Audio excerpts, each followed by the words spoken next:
Estamos a pocas semanas de que finalice la gestión escolar.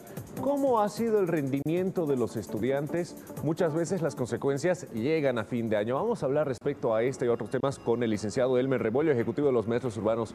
Profe, buenos días, gracias por acompañarnos. ¿Qué tal? ¿Cómo va todo lo que significa el calendario escolar?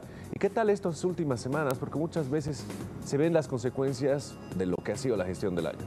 Exactamente, muy buenos días antes, ¿no? Estamos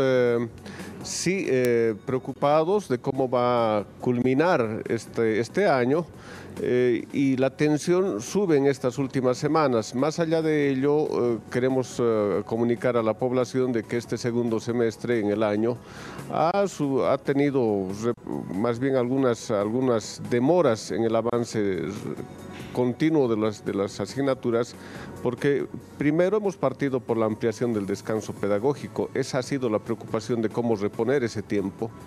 Cuando estuvimos haciendo el esfuerzo viene el conflicto de la contaminación del aire, ¿no? Eso también nos ha obligado a migrar en algunos casos a la educación virtual, y una vez que habíamos culminado con esta emergencia, se nos viene ese bloqueo que ha durado más de 3 semanas.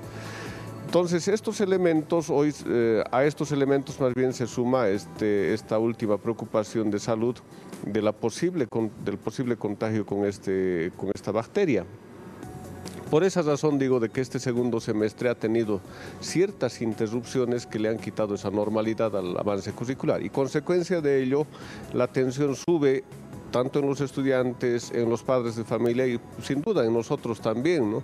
Porque es triste enterarnos de situaciones como las que, bueno, la población conoce, el hecho de que estudiantes, al no tener otra posibilidad de rendimiento, terminan con actitudes poco negativas en la sociedad. Bueno, licenciado Rebollo, han surgido incluso denuncias en contra de maestros, profesores, incluso entre estudiantes también, justo al final de la gestión. Así lo ha reportado la Defensoría, por ejemplo. ¿Cómo manejan ustedes desde los maestros urbanos cuando surge una denuncia en contra de los maestros? Porque esto se tiene que investigar, podría ser real como no podría serlo. Exactamente, ¿no?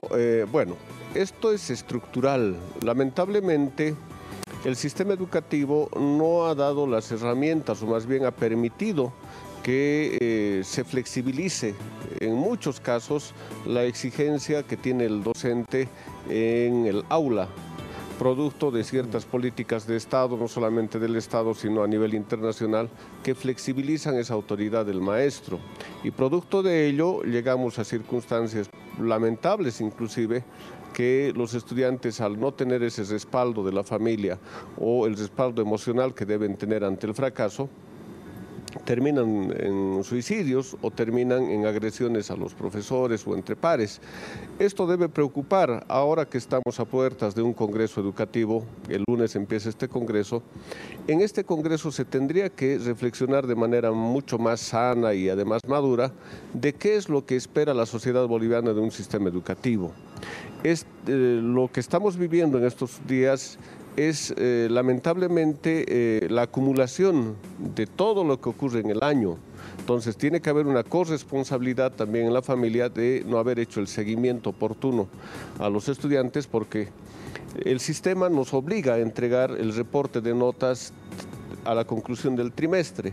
Entonces, en abril, a fines de abril se ha entregado el boletín del primer trimestre. Ese elemento ya tiene que ser una alerta para la familia para hacer el acompañamiento mucho más rígido en el segundo trimestre. Y si así no funcionara el tercer trimestre, lo propio, tienen que esforzarse y redoblar los esfuerzos. Ahora, este llamado de atención que hago a la familia también tiene que ir en corresponsabilidad con el profesor. Si el profesor percibe de que su estudiante en el primer trimestre no ha rendido, entonces el segundo trimestre tiene que modificar y aplicar estas adaptaciones curriculares que nosotros manejamos. Entonces, y si en el segundo trimestre esto se ratifica, entonces nos obliga a comunicarnos con la familia en el tercer trimestre y podamos hacer un esfuerzo o redoblar el esfuerzo a fin de que nuestros estudiantes puedan cumplir mínimamente los objetivos. Licenciado Rebollo, tengo una consulta. ¿Usted cree que se forman estudiantes competitivos para poder llegar a carreras técnicas, a universidades acá en Bolivia? ¿Cree que el contenido es el adecuado? Lamentablemente no, y esto es triste, ¿no? Que yo como ejecutivo de la Federación tenga que ratificar que la malla curricular, el sistema educativo es pésimo. No pésimo por la misma naturaleza de la ley, no, es que es todo estructural. Por eso es que nosotros como maestros urbanos hemos pedido de que este Congreso tiene que asumir su responsabilidad de elaborar una nueva ley educativa, porque a los ojos de la población la ley 070 ha fracasado. Puede tener virtudes, pero esas virtudes hay que rescatarlas en una nueva ley, en un nuevo proyecto. Por esa razón creo de que esta nueva propuesta educativa que se consolide en este Congreso tiene que sujetarse a estándares de evaluación nacional e internacional, lo que no se ha hecho en estos casi 14 años de vigencia de la ley 070. Entonces, es importante que nuestro sistema educativo se evalúe con relación a los países que envidiamos su educación, el caso de Chile o el caso de México. Entonces, es necesario que se apliquen pruebas como el caso del PISA o el IES acá en Bolivia. Porque hay algo que no deja de llamarme la atención y seguramente también a usted en casa.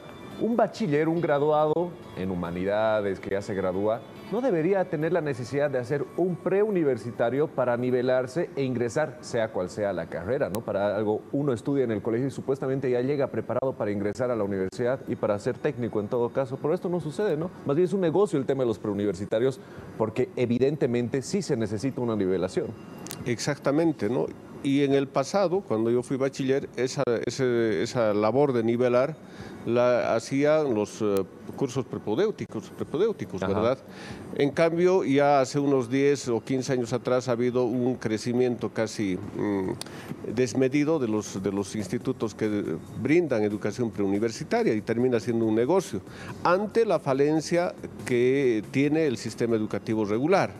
Ahora, otro elemento que contribuye a esta, vamos a decir, rendimiento de bajo nivel es también el tema de la cantidad de asignaturas que se obliga.